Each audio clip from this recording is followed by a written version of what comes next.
دوست خوبم سلام. کبد چرب یه بیماری شایع است که معمولاً بدون نشانه‌های آشکار و کاملا خاموش پیش میره.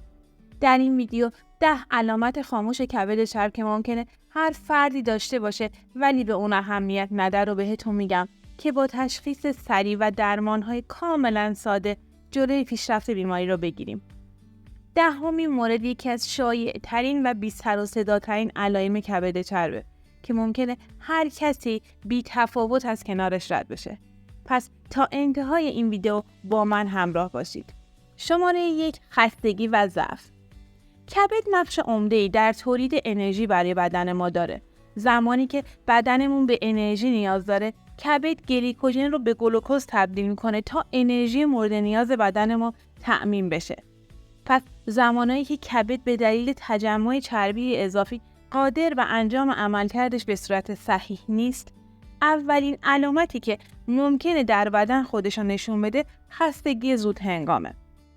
حالا این سوال پیش میاد، آیا هر خستگی ناشی از مشکل کبدیه؟ خیر. با توجه به اینکه خستگی علامت عمومیه که ممکنه توی بیماری‌های مختلفی دیده بشه، داشتن تنها یک علامت که اون هم خستگیه نمیتونه نشون دهنده مشکل کبدی باشه. شماره 2 بی‌اشتهایی. بی‌اشتهایی که یکی از علائم شایع در بیماری‌های گوارشیه، خصوصاً اگر همراه با علائم دیگه باشه، نشون دهنده مشکلات کبدیه. شماره 3 درد شکم. خصوصاً دردهایی که در ناحیه بالا و سمت راست شکم باشه. این نوع دردها از علائم پیشرفت بیماری کبد چربه. اگر این علامت رو داشتین، حتما باید به بیماری کبد چرب مشکوک بشین. شماره 4 خارش پوست. معمولا خارش پوست تا زمانی که دائمی نباشه جدی گرفته نمیشه. ولی خارش پوست به دلیل تجمع صفرا در بدنه که در بیماری‌های کبدی خیلی شایع است. پس اگر دچار خارش پوست شدین که بعد از چند روز از بین نرفت و ادامه داشت، به عنوان یک علامت هشدار در نظر بگیرید. شماره 5 زردی پوست و چشم که به دلیل تجمع بیلیروبین در بدن در اثر مشکلات کبدی اتفاق میافته. کافیه چند ثانیه با انگشتتون روی پوست بدنتون رو فشار بدین. سپس رنگ پوست بدن رو مشاهده کنید. اگر زرد بود، حتما باید بررسی‌های جدی رو انجام بدین. شماره 6 نمایان شدن رگ‌های خونی به صورت خوشه‌ای در زیر پوست که به اونا مویرگ‌های عنکبوتی هم گفته میشه و به دلیل افزایش هورمون‌های استروژن در بدن اتفاق میفته. نشون دهنده اینه که کبد درست کار نمی‌کنه و سوخت و ساز هورمونی به درستی انجام نمیشه.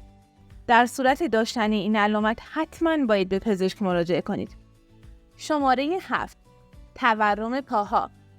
اگر متوجه شدین که کفش‌های شما براتون تنگ شده و یا احساس فشار و درد در ناحیه پاهاتون دارید، همچنین به صورت واضح ورم پاهاتون قابل مشاهده است، باید این مورد رو به عنوان یک علامت هشدار در نظر بگیرید.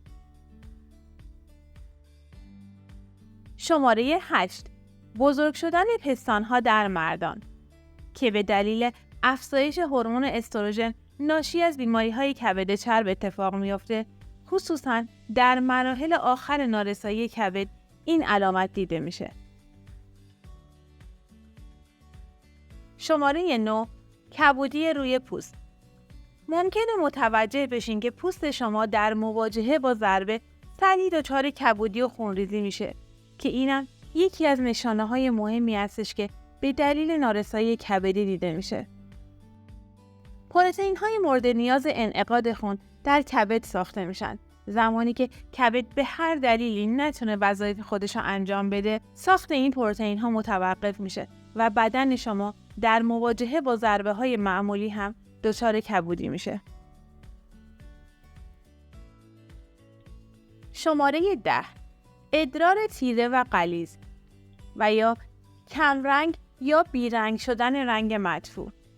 این علامت یه نشونه خیلی مهم برای مشکلات کبدیه که معمولاً نادیده گرفته میشه، ولی خیلی مهمه که با مشاهده این علائم سریعاً به پزشک مراجعه کنید که با انجام آزمایشات تخصصی و سونوگرافی با تشخیص سریع و شروع درمان بهترین نتیجه رو بگیرید. نکته آخر این که کبد چرب در افراد دیابتی، افراد چاق و افرادی که فشار خون دارن خیلی بیشتره. پس این افراد باید نسبت به این علائم حساس تر باشن. در ویدیو بعدی قراره در مورد 10 غذای مفید برای کبد چرب صحبت کنیم. اگه دوست دارید این ویدیو رو ببینید، حتما کانال منو سابسکرایب و ویدیو رو لایک کنید.